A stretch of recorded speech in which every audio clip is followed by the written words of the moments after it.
Bonjour à tous et bienvenue pour cette nouvelle vidéo de la newsletter. Aujourd'hui, j'aimerais vous parler d'un sujet qui est fondamental pour la communauté juive mondiale, qui est le sujet du Shabbat mondial, et également, puisque c'est le thème de chaque semaine, de la paracha de Lech Lecha.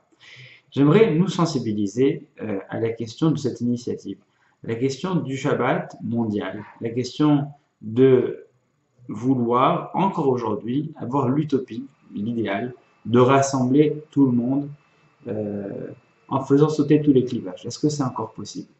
Est-ce que c'est encore possible aujourd'hui qu'une personne, quel que soit son degré de religiosité, quelle que soit sa proximité, qu'on puisse lui ouvrir un moment, un temps pour lui dire, écoute, quelle que soit ta pratique, dès l'instant que tu veux passer un Shabbat avec nous, viens à la maison, et on te montrera ce qu'on a proposé.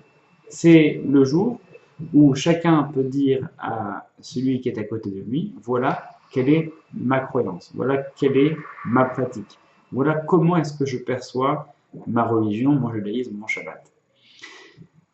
Cette initiative du grand rabbin Vaïe Goldstein, qui date d'il y a quelques années, nous avons voulu la promouvoir dès l'instant qu'elle a commencé à voir le jour.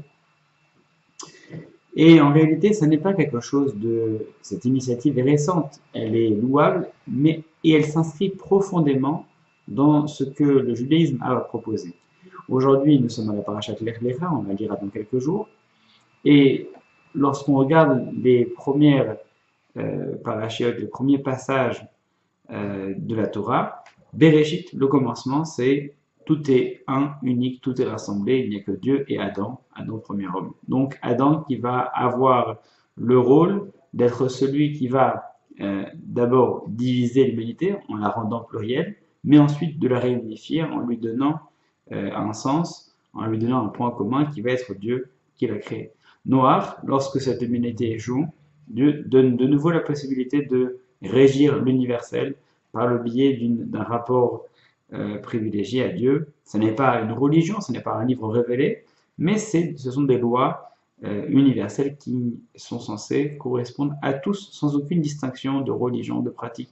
Des lois qui sont les bases fondamentales pour une société. Et Lech Lecha, c'est encore une troisième personne. Non plus Adam, ni Noach, ni Noé. C'est maintenant Abraham, à qui Dieu demande de quitter l'endroit où il se trouve, de quitter ceux qui l'influencent, ces influenceurs, pour lui-même devenir un influenceur. Aujourd'hui, avec Twitter et surtout Instagram, on sait ce que c'est un influenceur. C'est une personne qui va venir et qui va dire aux gens où aller, quoi faire. Des personnes qui peuvent influencer des millions de personnes.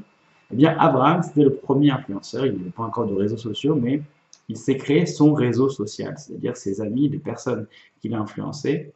Et cette volonté de rassembler, d'influencer, de rassembler autour de soi, de devenir une sorte d'influenceur, eh bien, Dieu l'associe à une sorte de création. Lorsque, dans les premiers versets de la paracha, Dieu demande à Abraham de partir, Abraham dit le texte nous dit qu'Abraham prend sa famille et Ve'et hanefesh et les âmes, les personnes qu'ils avaient fabriquées à Haran. C'est-à-dire que Abraham, en influençant les gens, eh bien c'est comme s'il avait participé à la fabrication, à la création de ces gens-là.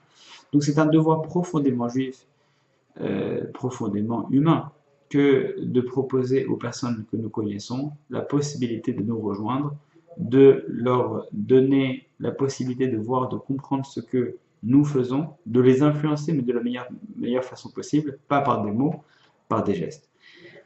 Ce que je vous propose, c'est que partout où vous soyez, que vous puissiez vous rapprocher du Shabbat mondial qui sera le plus proche de vous. Nous, à la grande synagogue de Lyon, on l'organise, mais il y a d'autres synagogues à Lyon qui l'organisent.